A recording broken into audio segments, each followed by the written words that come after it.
शक्ति जहर है। संतों के कहा जाता है चरण स्पर्श से ज्यादा पावर मिलता है। अगर चरण स्पर्श न कराएं तो उनकी चरण रज ले लें, नहीं कोई भावुकता नहीं। संतों के शरीर से भागवतिक परमाणु निकलते हैं, क्योंकि हर समय भजन में रहते हैं। तो हाथों की अंगुलियों के पूर्वों में आगे और चरण तलवे में और चरण के अंगूठे उंगलियों में, यहां से विशेष ऊर्जा शक्ति निकलती है उनकी भजन की।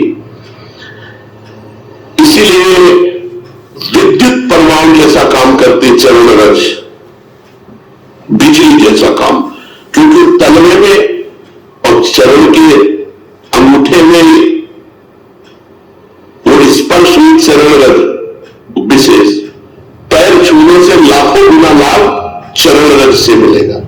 उनकी चरण का चिन्ह बना, चल रहे आगे, कहीं ऐसा सौभाग्य हो कि पानी है में जाके गए, चरणामृत सीधे मिले, चरणामृत अपने को बहुत सौभाग्य कई बार ऐसे मिले। पैर के अंगूठे में सबसे ज्यादा परमाणु होते हैं संतों के। अर्थात जहां जहां संतों के चरण स्पर्श होते हैं वहां वहां की रज पूरे शरीर के विद्युत को उस रज में, उनके शरीर में ऊर्जा शक्ति भजन की वो उस रज में, इसलिए उस रज का। और यहां वृंदावन की रज तो महारानी जी की चरण रज है। सद्यो वशीकरण चूर्ण मलंत शक्ति तम राधिका चरण मनुष्मरानी, रोज चरण वंदना वृंदावन की करके और रज लगावे, बहुत लाभ प्राप्त होगा। जो रोज रज का सेवन करता है उसके अंदर भागवतिक परमाणु का समावेश हो जाता है। 10,000 वर्ष एक पैर के अंगूठे के बल खड़े होकर दोनों हाथ उठा के, जो हम लोग 1 मिनट नहीं कर सकते, पैर के अंगूठे के बल खड़े होके दोनों हाथ उठा 1 मिनट नहीं कर सकते। वो 10,000 वर्ष मंत्र जपते हुए तब कहे करदम जी को भगवान का दर्शन हुआ था। यह 10,000 वर्ष है ही नहीं जिंदगी में, 70-80 वर्ष के खेल है हमारा। इसमें अगर हम निरंतर नाम जप कर ले तो बिना किसी तपस्या के भगवान के दर्शन हो जाएंगे। केवल मेरा विश्वास है कि इस कलयुग में भगवान के दर्शन बहुत सरल है, सहज है, पहले युगों से भी। अन्य युगों के महापुरुष चाहते कि कलयुग में मेरा जन्म हो जाए, थोड़े प्रयास से भगवान के दर्शन, रात दिन नाम, थोड़ा प्रयास, 10,000 वर्ष वाला प्रयास, और 80 साल के 80 में 20-30 वर्ष तो सोने के रख लो, क्योंकि अधिकतर बाल्यावस्था ऐसी चली गई। अब जवानी में अगर होश आ जाए, नाम जप कर ली, इसी से भगवत प्राप्ति हो जाएगी। ऐसा रोज आने लगता है कि आज भगवान मिलेंगे, आज भगवान मिलेंगे। जब भजन परिपूर्ण होने लगता है, भगवान को मिलना होता है, तो ऐसे लगता है आज भगवान मिलेंगे, आज भगवान, आज तो पक्का मिलेगा। भगवान मिल जाते, भगवान फिर कोई न कोई रूप रख करके आते और अनुभव कराते, मैं देखो मैं अब प्रभु के सिवा मेरा कोई नहीं, मेरे तो देवघर गोपाल, दूसरों में कोई हृदय व्याकुल है प्रभु के मिलने लो। इतनी तक तो पहुंचना ही नहीं पड़ता, इसके पहले ही हृदय और मानस में छाने लगते हैं। साक्षात्कार तो अपने आप हो जाता, इतना नहीं पहुंचना पड़ता। मारो नहीं, सहज सरल आनंद, व्याकुलता आनंद भरी, और उतने में आप थोड़ा करके देखो आपकी भावना में आते हैं कि नहीं प्रभु। अभी देखो आप जितना भजन करते हो उतनी भावना में आते हैं कि नहीं, देखो आप तो वैसे आपकी भावना के सामने है। और जब गाढ़ भावना हो जाएगी तो ये आपसे बात करने लगेंगे। वो है कोई कण ऐसा नहीं जाना हो, तो जब आप भावना कर रहे हैं तो आपकी भावना में जो झांकी आई वो आए हैं प्रभु, वो केवल कोई भावना नहीं है। दिल का राग जब तक है, इसमें जब तक अपनापन है तब तक आपका निकुंज रस में गुरु प्रदत्त नाम जप से, मंत्र का अधिकार, मंत्र से समस्त भूतों की शुद्धि, स्वभाव तक की शुद्धि, अब भाव देव का प्रादुर्भाव, माता के गर्भ से उत्पन्न हुए तेज से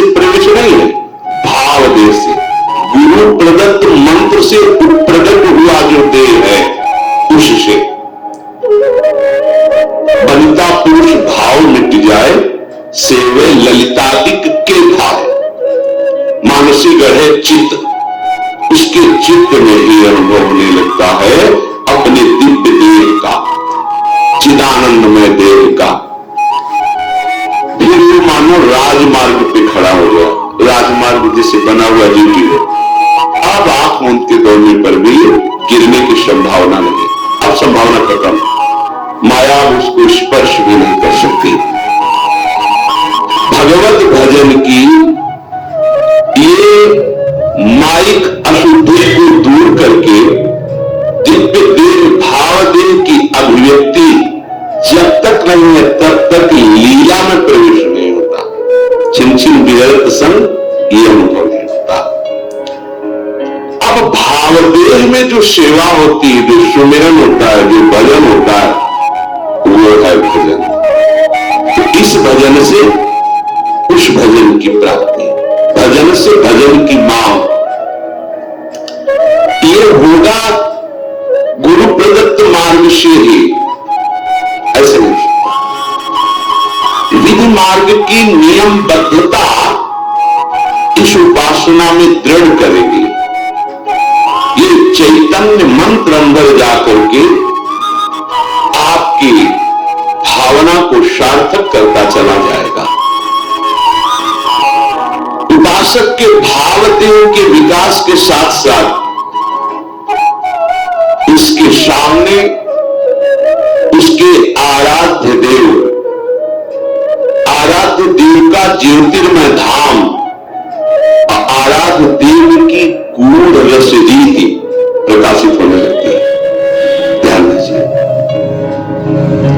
पर ये जान लेना चाहिए कि ये बात उसी के लिए है जो गुरु प्रदत्त बीज मंत्र का अनुष्ठान कर रहा है, निरंतर अनुशासन में रह करके। ये मंत्र वाचक अभेद स्थिति पैदा कर देता है, अर्थात ये निज मंत्र भी नौनिवृत्त निकुंज विलासी युगल सरकार और उनकी आंतरिक प्रीति, मन की रुचि जान, ये सामर्थ्य प्रदान करता है। गुरु प्रदत्त बीज मंत्र जब पवित्र साधक के हृदय रूपी खेत में पड़ता है तो इष्ट रूपी फसल तैयार हो जाती है। इसी बीज से वृक्ष का प्रादुर्भाव होता है, निकुंज का। गुरु प्रदत्त मंत्र में प्राणों से भी अधिक जिसे प्यार है वही इसको प्राप्त कर पाता है। इस बीज मंत्र से प्राकृतिक जितनी भी सृष्टि है सबसे स्वाभाविक अरुचि पैदा हो जाती है और उसमें गुरु शक्ति का आधान होते ही इष्ट का स्वरूप प्रकाशित हो जाता है। नाम नामी जैसे अभेद है वैसे ही मंत्र और निकुंज भेद है। इस उपासना की विशेषता यही है, गुरु अनुशासन में रहकर उपासना करना। ज्योतिर्मय धाम, ज्योतिर्मय रूप, ज्योतिर्मय लीला, अब ये भजन का प्रभाव प्रकाशित हुआ। वो उपासक भले दिखाई देता है शरीर में, पर वो शरीर में रहते हुए भी शरीर में नहीं रहता। वो अपने ज्योतिर्मय धाम में धामी श्यामा श्याम की नित्य सेवा में अपने भाव देश से रहता। शरीर छूटे या बना रहे इससे कोई फर्क नहीं पड़ता, शरीर रहते ही वो इस अवस्था को प्राप्त हो जाता है। मन से करो, जब प्रार्थना करो तो घड़ी मत देखो, जब किसी से प्रेम करो तो स्वार्थ मत देखो, जब सत्य बोलो तो डर मत देखो। यही पूर्णता अच्छे विचारों की जड़ है। और एक बात बहुत ध्यान रखना, जिससे तुम बार बार मिलते हो, जैसा सुनते हो वैसा ही तुम्हारा मन बनता है। अगर तुम हर समय नकारात्मक लोगों के साथ रहोगे तो तुम्हारा मन भी वैसा ही हो जाएगा। इसका अर्थ ये नहीं कि तुम घमंडी बनो, बस दूरी बना लो। मन को शांत करने के लिए मौन बहुत आवश्यक है। दिन में कुछ समय बिना बोले बिना सुने बस श्वास को देखते हुए बैठो। ये अभ्यास मन की गंदगी को नीचे बैठा देता है। जब मन शांत होगा तब अच्छे विचार अपने आप आएंगे, तुम्हें उन्हें पकड़ना नहीं पड़ेगा। जैसे शांत जल में चंद्रमा का प्रतिबिंब अपने आप दिखाई देता है। जीवन में जो भी दुख है वह मन की व्याख्या है। परिस्थिति नहीं बदलती, दृष्टि बदलती है, और दृष्टि बदलने के लिए धैर्य चाहिए। जल्दी मत करो, मन को समय दो। भगवान भी मन को एक दिन में नहीं बदलते, वे रोज थोड़ा थोड़ा करके तुम्हें मजबूत बनाते। इसलिए अपने आप से निराश मत होना, गिरो, संभलो, फिर चलो। यही साधना है। आज यदि तुम्हारे मन में एक भी अच्छा विचार आ गया तो समझ लेना तुम सही दिशा में हो। एक दीपक अंधकार को चुनौती नहीं देता, बस जलता है। और याद रखना, मन तुम्हारा सेवक है, स्वामी नहीं। उसे सिंहासन पर मत बैठाओ। सिंहासन केवल ईश्वर का है। अब इस बात को अपने हृदय में बैठा लो। और यहीं से इस विचार यात्रा को आगे बढ़ाते हुए एक बात और गहराई से समझ लो, मन को तुम जैसा आदेश दोगे वो वैसा नहीं बनेगा। मन वैसा बनेगा जैसा तुम स्वयं बनोगे, क्योंकि मन शब्दों से नहीं, अनुभूति से सीखता है। तुम कहते हो कि मैं सकारात्मक सोच लाना चाहता हूं, लेकिन भीतर से स्वयं को ही कमजोर मानते हो। तुम कहते हो मैं अच्छा बनना चाहता हूं, लेकिन भीतर ही भीतर अपने आप से ही शिकायत करते रहते हो। जब तक तुम अपने आप से मित्रता नहीं करोगे, मन तुम्हारा साथ नहीं देगा। सबसे पहले अपने आप को दोष देना बंद करो। जो हो गया उसे स्वीकार करो। स्वीकार करना हार नहीं है, स्वीकार करना बुद्धि है। जिस दिन तुमने अपने अतीत से लड़ना बंद किया, उसी दिन तुम्हारे मन में शांति का पहला बीज पड़ जाएगा। मन को सबसे ज्यादा अशांत तुलना करती है। कोई आगे निकल गया, कोई ज्यादा सफल हो गया, कोई ज्यादा सुखी दिख रहा है। याद रखना, जो दिखता है वही सत्य नहीं होता। हर व्यक्ति अपने हिस्से का संघर्ष लेकर चलता है। तुम केवल अपनी थाली देखो, दूसरों की थाली मत गिनो। जब मन तुलना छोड़ता है तभी उसमें संतोष आता है, और संतोष ही अच्छे विचारों की जननी है। असंतोष में कभी पवित्रता नहीं पनपती। मन को शुद्ध करने का एक और सरल उपाय है, संघर्ष शुरू होता है। क्योंकि मनुष्य भगवान पर भरोसा तो करना चाहता है, लेकिन नियंत्रण अपने हाथ में ही रखना चाहता है। वो कहता है कि भगवान आप मदद करो, लेकिन जैसा मैं चाहता हूं वैसा ही होना चाहिए।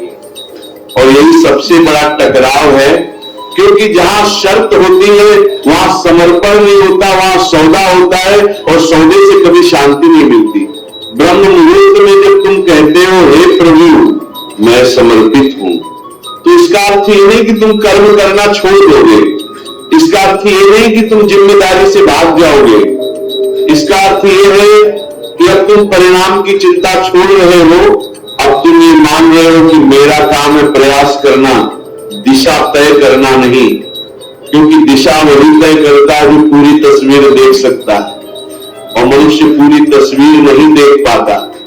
वह केवल आज देखता है, केवल अभी देखता है, जबकि ईश्वर तुम्हारे आज के साथ साथ तुम्हारा कल और आने वाली पीढ़ियों तक देखता है। इसीलिए शास्त्र कहते हैं कि समर्पण कमजोरी नहीं, सबसे बड़ी शक्ति है। लेकिन इस शक्ति को समझने के लिए अहंकार को पीछे रखना पड़ता है, और अहंकार पीछे रखना सबसे कठिन साधना है। ब्रह्म मुहूर्त इसलिए चुना गया है क्योंकि उस समय मनुष्य का अहंकार सबसे कमजोर होता है। उस समय तुम्हारा नाम, तुम्हारा पद, तुम्हारा पैसा, तुम्हारी तुलना सब सोया होता है। और जब ये सब सोए होते हैं तभी तुम सच्चे अर्थों में ये कह पाते हो कि मैं समर्पित हूं। अब एक बात बहुत साफ समझ लो, समर्पण का अर्थ यह नहीं कि तुम दुखों को बुलावा दे रहे हो। समर्पण का अर्थ यह है कि अब तुम दुखों से लड़ने की जगह उनसे सीखने को तैयार हो रहे हो।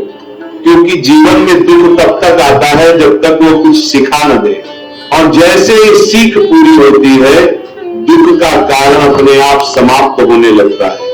लेकिन जो मनुष्य समर्पित नहीं होता वह हर दुख से लड़ता रहता है, हर परिस्थिति को अपने अहंकार पर ले लेता है, और परिणाम ये होता है कि वही समस्याएं अलग अलग रूप में बार बार लौटती रहती हैं। अब ध्यान से सुनना। महाप्रभु श्री हरिवंश चंद्र जी ने जब वृंदावन आए तो यमुना जी की शोभा का दर्शन हुआ। श्री जी की कृपा से यमुना जी की महिमा प्रकाशित हुई। उस फल स्तुति में कहा, ये राधिका पते पदाब्ज भक्त मुक्तमा। प्रगट शरीर में श्यामा श्याम की उत्तम दासता प्रकट होगी और फिर शरीर भाव रहित होने भी ब्रजाधिराज है और नंद बाबा भी है। दोनों के लाडले श्री लाडली लालजू ब्रज लीला और श्यामा श्याम जो नवनिवृत्त निकुंज लीला। प्रिया प्रीतम के श्री अंग का अंगराग चंदन लेकर अपने प्रवाह में प्रवाहित होने वाली जगत त्रय यशस्विनी, त्रिभुवन में जिनका यश प्रकाशित है, या जो इनकी आराधना करे तो त्रिभुवन में यश को प्राप्त हो जाए। भवाब्धि बीजदायिनी, अगला जन्म होने का जो कर्म बीज संस्कार जमा उसको यमुना जी भस्म कर देते हैं। अरे हम कहते 10, 20, 50 बार भगवत प्राप्ति होनी होती तो अपने लोगों को हो जाए, इतना बड़ा पावर अपने पास है, पर हम जन्म नहीं होगा अगला। भगवान अपने वचनों से ज्यादा अपने प्रेमी महापुरुषों के वचन, अपनों परण विसार भगत को पूर्व परण निभाओ। फिर तो आचार्य है जिनके अधीन भगवान है, वो कह रहे हैं अगर 3 बार यमुनाष्टक का गान हुआ तो इसी जन्म में राधा वल्लभ लाल की उत्तम प्रेम लक्षणा भक्ति और प्रिया दासी का ठसक सहचरी भाव की प्राप्ति। चलो ये नहीं चाहिए तो मुक्त हो जाओगे। भवाब्धि बीज दाहिनी, जो जन्म मरण का संचित कर्म जमा है भस्म कर देगी यमुना जी, अगला जन्म ही नहीं होगा। विश्वास करो, भगवान अपने से ज्यादा अपने प्रेमी महापुरुषों के वचनों का पालन करते हैं। भीष्म जी ने जब कहा कि मैं गंगा पुत्र शांतनु पुत्र भीष्म नहीं कहलाऊंगा,